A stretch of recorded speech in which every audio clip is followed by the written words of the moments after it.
Syarat umum yang paling utama bagi bakal calon perangkat desa ialah pelamar berasal dari desa atau berdomisili di suatu desa yang mengadakan perekrutan.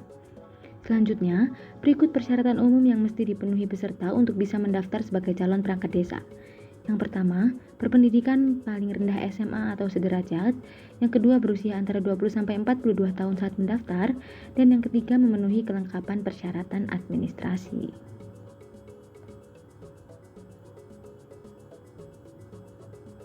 Selain persyaratan umum, ada pula syarat khusus yang harus dipenuhi yang sifatnya memperhatikan hak asal-usul dan nilai sosial budaya masyarakat setempat.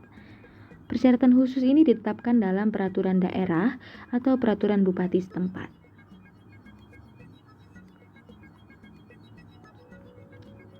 Adapun ketentuan kelengkapan administrasi bakal calon perangkat desa dalam Permendagri nomor 67 tahun 2017 ialah: yang pertama, kartu tanda penduduk atau IKTP. Yang kedua, surat pernyataan bertakwa kepada Tuhan Yang Maha Esa yang dibuat oleh yang bersangkutan di atas kertas bermaterai. Yang ketiga, surat pernyataan memegang teguh dan mengamalkan Pancasila, Undang-Undang Dasar Negara Republik Indonesia tahun 1945, mempertahankan dan memelihara keutuhan NKRI dan Bhinneka Tunggal Ika yang dibuat oleh yang bersangkutan di atas kertas segel atau bermaterai cukup. Yang keempat, ijazah pendidikan dari tingkat dasar sampai dengan ijazah terakhir yang dilegalisasi oleh pejabat berwenang atau disertai surat pernyataan dari pejabat yang berwenang. Yang kelima, akte kelahiran atau surat keterangan kenal lahir. Yang keenam, surat keterangan berbadan sehat dari puskesmas atau petugas kesehatan yang berwenang. Dan yang ketujuh, surat permohonan menjadi perangkat desa yang dibuat oleh yang bersangkutan di atas kertas bermaterai bagi calon yang diproses melalui penjaringan dan penyaringan.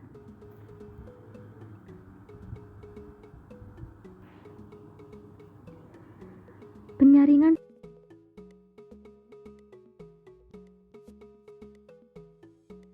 calon perangkat desa sampai pada tahapan seleksi administrasi.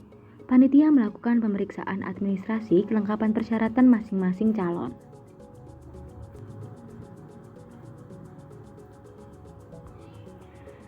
Setelah melalui semua tahapan seleksi berkas administrasi, panitia melakukan rapat pleno untuk menetapkan calon perangkat desa yang memenuhi syarat dan diumumkan kepada calon-calon terpilih untuk selanjutnya melaksanakan tes tulis.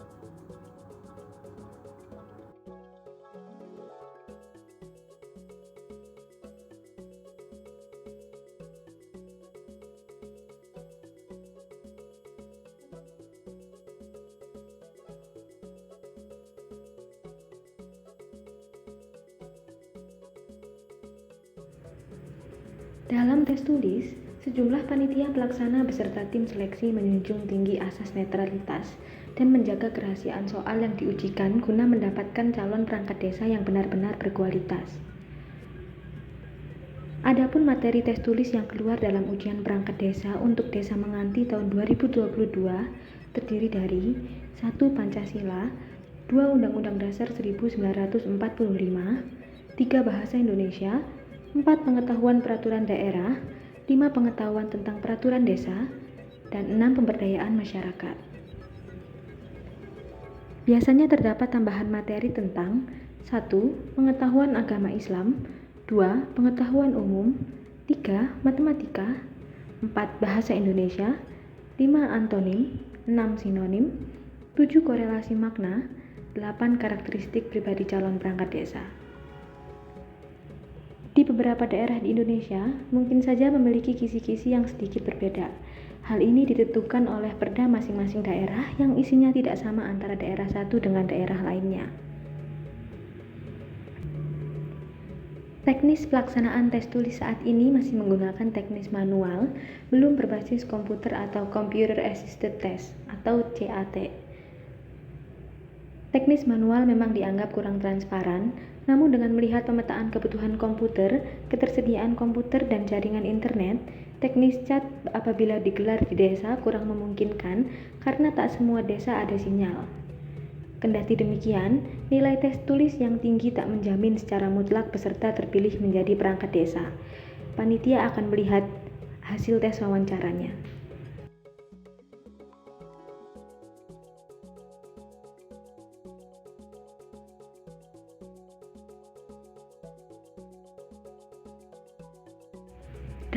proses tes wawancara, materi terkait asesmen sosial kultural meliputi kemampuan komunikasi, wawasan lokal desa, kemampuan analisis kasus, dan kemampuan berinovasi. Tes wawancara dilaksanakan di sebuah ruangan, adapun tim yang bertugas mewawancarai adalah ketua panitia. Tes dilaksanakan secara bergantian sesuai nomor urut pendaftaran. Tes wawancara ini dilaksanakan secara jujur, transparan, dan apa adanya. Tes wawancara yang diselenggarakan ini semata-mata bertujuan agar panitia dapat menilai seberapa jauh kesiapan para peserta, mengingat wawancara merupakan satu-satunya tes yang dapat digunakan untuk melihat kepribadian seseorang.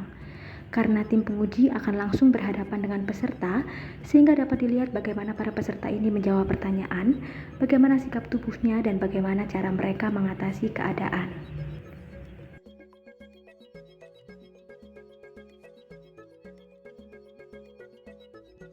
Kepribadian seseorang bisa dilihat dari cara bicara dan dari setiap jawaban pertanyaan.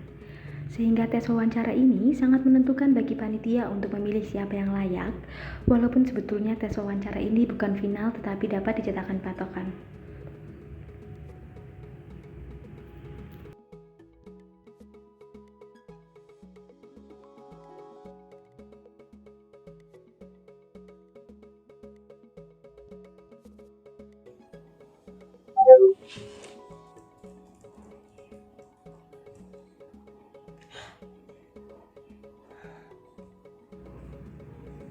Bagi calon yang dinyatakan tidak lolos pada tahap tes wawancara, otomatis tidak dapat melanjutkan untuk mengikuti tes tahap selanjutnya. Sedangkan bagi calon yang dinyatakan lolos tes wawancara, tentunya harus mempersiapkan diri mengikuti tes kesehatan pada keesokan harinya.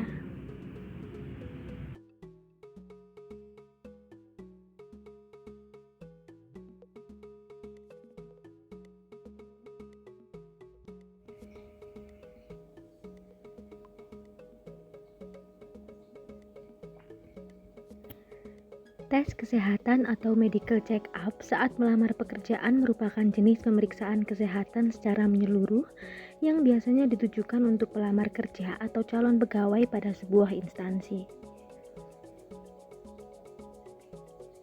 Biasanya tahap medical check-up dilakukan setelah seseorang dinyatakan lolos seleksi wawancara, seperti dalam proses rekrutmen perangkat desa di Desa Menganti. Jenis-jenis pemeriksaan kesehatan disesuaikan dengan usia, jenis kelamin maupun kondisi kesehatan pelamar. Tes ini dilakukan dengan tujuan untuk mengecek kondisi kesehatan calon pegawai dan memastikan bahwa mereka memiliki kualifikasi yang kesehatan yang sesuai dengan pekerjaan yang akan dilakukan. Tujuan utama dari pengecekan ini adalah mengidentifikasi calon pekerja yang memiliki penyakit menular dan berbahaya seperti TBC atau radang paru-paru agar tidak lolos beraktivitas dalam lingkungan kerja. Artinya, selain berguna bagi instansi tes kesehatan, ini juga memiliki arti penting bagi keselamatan banyak nyawa pegawai lain. Berikut adalah 6 jenis tes kesehatan yang biasanya sering diminta saat melamar sebuah pekerjaan. Yang pertama, pemeriksaan riwayat kesehatan. Yang kedua, tes darah. Yang ketiga, pemeriksaan gigi. Yang keempat, tes urin. Yang kelima, pemeriksaan tanda vital. Yang keenam, pemeriksaan fisik misalnya memeriksa kulit, memeriksa saraf, dan memeriksa mata guna mengetahui kemampuan penglihatan seseorang.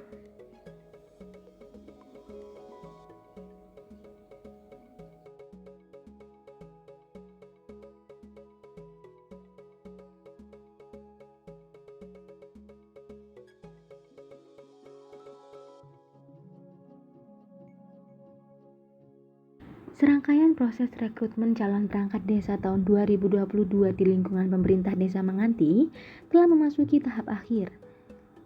Peserta yang telah dinyatakan lolos menjadi perangkat desa di lingkungan pemerintah Desa Menganti tahun anggaran 2022 wajib melakukan pemberkasan. Sehubungan dengan hal tersebut, berikut adalah ketentuan pelaksanaan pemberkasan. Pelamar yang dinyatakan lolos wajib membawa dokumen asli dan fotokopi berkas persyaratan yang telah ditentukan dan dimasukkan ke dalam map dan diberi identitas nomor peserta tes di pojok kanan atas map sesuai format terlampir. Setelah seluruh berkas dianggap lengkap, pelamar dinyatakan resmi menjadi bagian dari keluarga besar perangkat desa Menganti dengan diakhiri oleh tanda tangan kontrak kerja.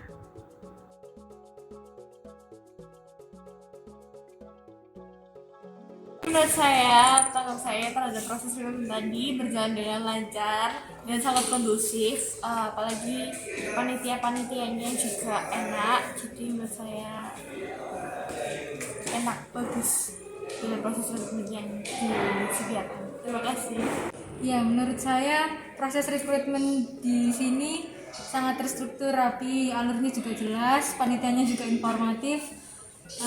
Saya berterima kasih sudah diberi kesempatan untuk sampai di proses ini, walaupun saya belum bisa bergabung menjadi keluarga besar dari perangkat desa di sini. Terima kasih.